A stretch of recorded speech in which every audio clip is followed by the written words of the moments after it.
Look, number 1 demon, recent rate, lots of views, get over it. Today, I'm going to be ranking every person's part in the newly released Sakupen Circles. Just a fair warning, I will not be ranking gameplay because this level is far beyond my abilities. Without further ado, let's get it ranked. To begin, we have 9 Dice's part for number 6. I know, you guys are going to be like, what the heck, man? This part exists, and you think that this is worse. Well, it's not that simple. Ren 241's part is actually much bigger than just that specific section, and I believe that the rest of Ren 241's part is good enough for it to edge out 9 Dice's part. Anyway, about 9 Dice's part.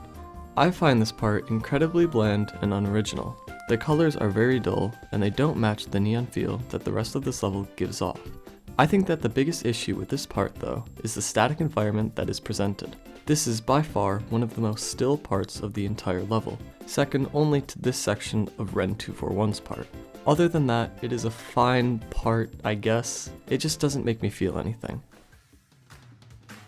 At number 5, we have, you guessed it, Ren 241's part. Okay, so I know that everybody expected this to be number 6 due to this empty void of a part. But, little did you know, this part actually goes from here to here. So we have a lot to discuss. To start, we have this wonderful corridor ball section. The glow in this part makes the atmosphere in this section extremely well put together. Along with the glow, the floating particles make it seem crowded, which makes the atmosphere much more intense than if they had left it out.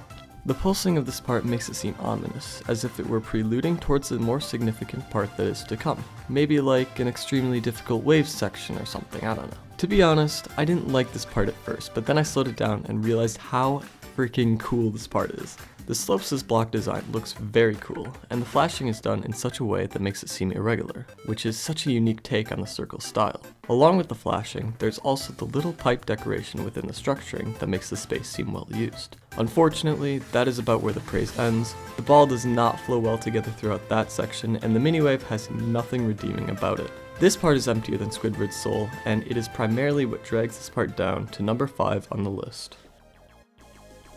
Korowa's part comes in at number 4.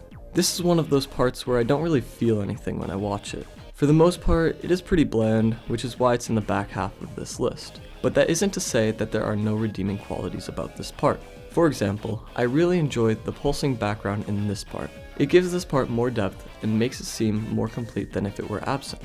My favorite part about this section are the chain string things that crisscross from one side of the screen to the other. It fills a lot of empty space, and it also makes this part stand out in terms of quality. Other than that, though, it is just copy and pasted decorations, so yeah. Not really too much to say about this part. For spot number 3, we have Dr. Kuber's part. Right off the bat, we are greeted to an orange neon city vibe off of a fade transition, and I think it looks pretty sick. It starts off dark and suddenly gets very bright as we are exposed to all of the decoration that was previously hidden. This part uses these tentacle thingies that come out of these pillars, which doesn't make a lot of sense to me, but still looks pretty cool nonetheless. One of my favorite things about this part is this piece of structuring here. What keeps this from going any higher is the lack of creativity. This part plays it very safe, and when this is the case, it will always be lower than the parts that go above and beyond and also make it work. Other than that, this is a great introduction to this level and a very solid part overall. Taking home the silver is Ghost Vandalf. Honestly, before I made this list, I thought for sure that this would be the best part in the level, but after further analysis, I don't believe this to be the case. I will explain why after I go over how cool this part is. Oh my word. This part utilizes the color black unlike anything that was previously shown with this level, and it works very well with the bright red. What really elevates this part is the final ship.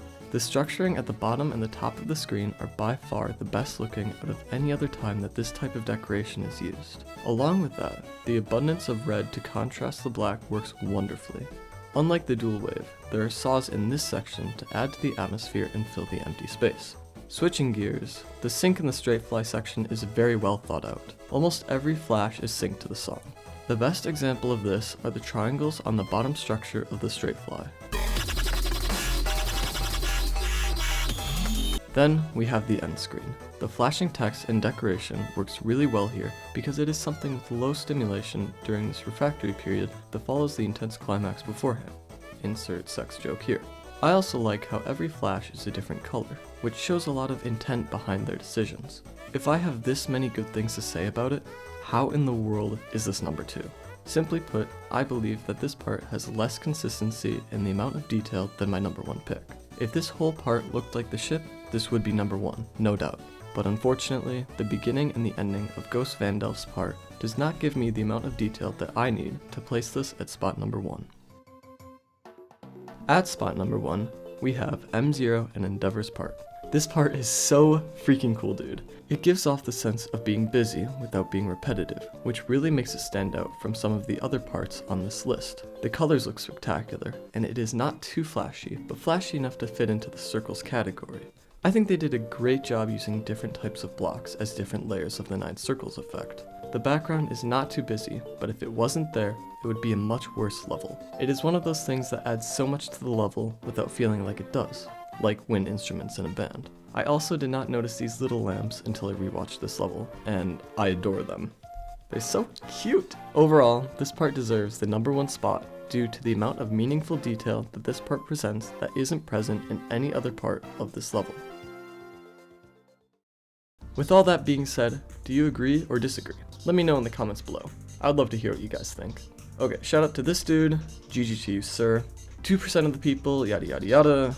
Twitch channel, I stream whenever I want because I'm bad at getting popular. Thanks for watching, here are my other videos, and have a great freaking day, man.